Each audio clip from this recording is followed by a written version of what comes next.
Alright, so this is Professor Choi again, and today I'm making a short video as an answer that one of my friends posted to me the other day. So I got a phone call from a friend, and this video, by the way, is being made on April 1st of 2020. And Congress, a few days ago, just passed a $2.2 trillion stimulus plan. And my friend was asking, where did we get the $2.2 trillion? Because as most Americans know, the federal government today is running on a deficit, which basically means that we're borrowing more money than we are collecting in taxes, and therefore it doesn't make any sense that we all of a sudden have $2.2 trillion to spend. And I try to explain to my friend over the phone basically how this works, but in this particular video, we're going to try to address some of those questions. And this video, by the way, is created for people who maybe haven't taken economics. So it's a really short way sort of explaining how the government basically creates debt, and then it's sold in the market, and then that is what we call the stimulus. So basically, when the government passes a $2.2 trillion stimulus like they did in the year 2020 sometime in April, that is money that they really don't have. So Congress says, we're going to spend all this money, and they pass this bill that says we're going to spend all this money, right? So the government doesn't really have all that money. So as soon as they pass the bill in the House, in the Senate, and then the President signed it, the next thing that we need to do is the Treasury Department has to start borrowing that money because we don't have it. So it's not like we have a savings account and we could just write checks to everybody who wanted part of this $2.2 trillion. Instead, what happens is we have to start borrowing that money. Now, how exactly do we borrow money? Okay, so the way the governments borrow money is they issue what we call treasury bills or T-bills. Now, they have different names. Some people call it government bonds, some people call it government bills, some people call it government notes.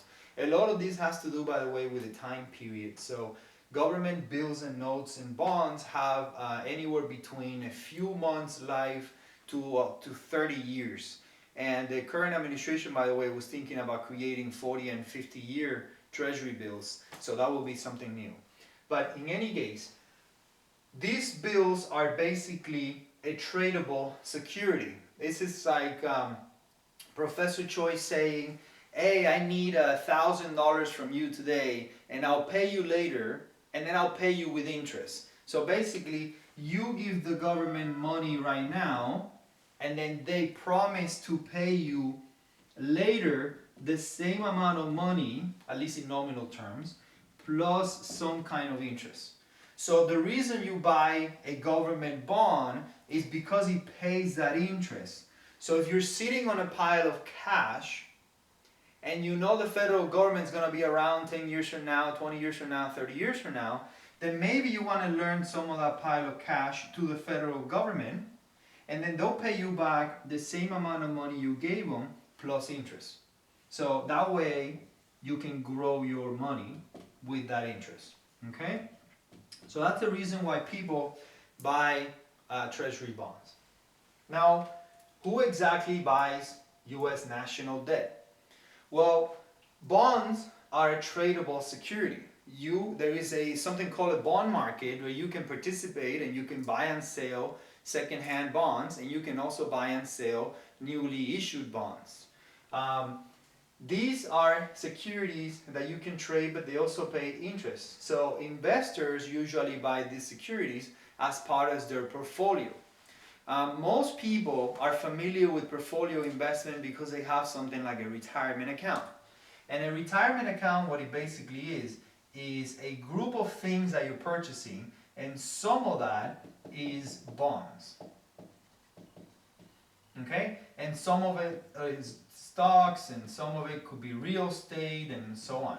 But basically, a piece of your retirement account or a piece of everybody's portfolio is usually some level of government bonds or some level of bonds. Now, it doesn't have to be government, by the way.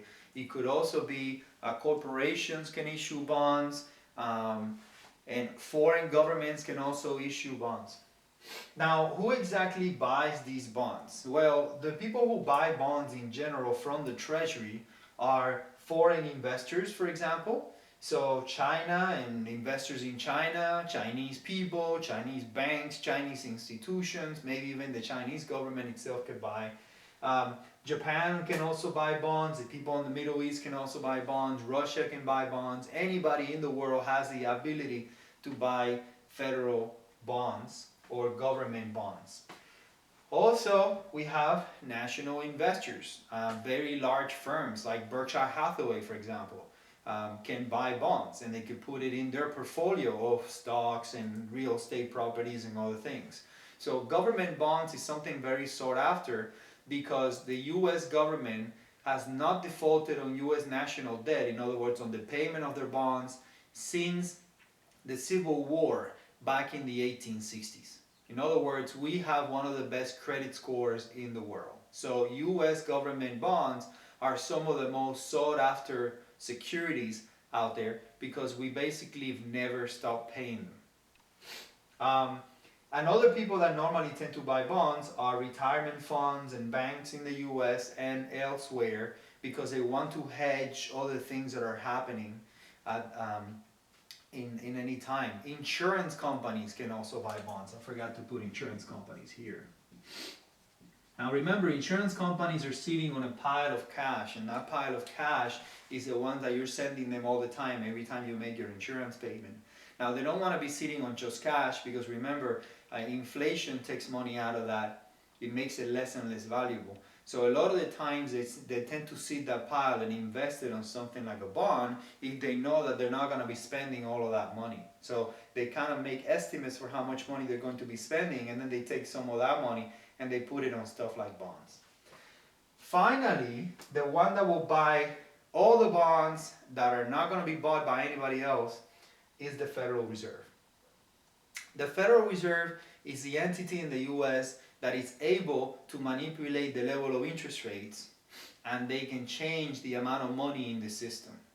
So basically, every time treasuries are issued, because the Federal Reserve likes to maintain a steady rate of interest rates, in other words, they manipulate interest rates in the US going up and down, then when the federal government issues a lot of debt, there'll be a tendency for interest rates to move up. In order for that interest rate not to go up, the Federal Reserve normally intervenes in the system by basically putting cash into the money supply. So they tend to move the money supply in the system to the right, which then brings the price of those loans and bonds down, so it lowers the level of interest rates in the system, and they maintain interest rates to whatever they want. So basically, the bonds are going to be sold to whoever wants to buy them, and if nobody wants to buy them at a certain point, then the Federal Reserve will come in and buy whatever bond was not sold in the open market. And that's how we borrow $2.2 trillion for a stimulus plan. Now, the good news is that you don't borrow all of this stuff in a day. You don't even borrow all of this stuff in a month. I know the announcement seems like it's going to be tomorrow and everything's happening right now, etc., etc. But the reality of the matter is that you borrow this thing in chunks. Because the system does not have the ability to absorb $2.2 trillion of borrowing in a day or a week or a month. So as a consequence of that, we will be borrowing that $2.2 trillion and creating a sort of injection into the economy for the entire 2020, 2021, and subsequent time in the future. Okay? So this is not a one-time thing, $2.2 trillion tomorrow. It's more like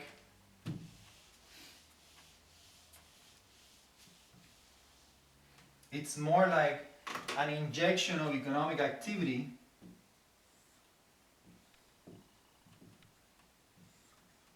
moving the aggregate demand in the economy to the right as they inject more money, and the multiplier effect kicks in. If you're interested, by the way, in learning about the aggregate demand, aggregate supply model, I have another video that explains the basics of the aggregate demand, aggregate supply model. Alright, hopefully my short video explained to my viewers and my friend where did we get the $2.2 trillion to spend money on the economy, on the stimulus plan. Thank you for tuning in to Professor Choi on YouTube. Have a good one.